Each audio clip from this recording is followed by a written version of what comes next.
Big goals, they take big energy. It takes all your effort. It takes all your thought, all your focus, all your time. You gotta work for it, and it's not gonna be easy. It's gonna take effort.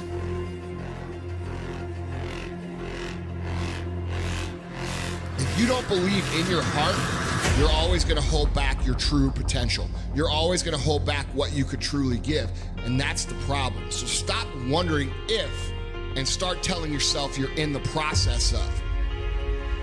And when people tell you you can't, you don't look at them. You don't need to look at them. You look in the mirror. You have to train your brain, convince yourself you are the only one who can determine whether you can do something about it. Don't just sit there and complain about what I can't do.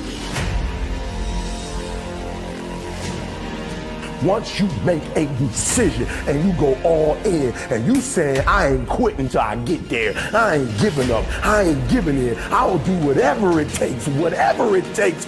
I'll do whatever it takes to be successful. And when you make that decision, when you look you in the mirror, when you tell yourself that, look, I'm through. I'll do whatever it takes. I guarantee you, that's the day your city field begins to happen.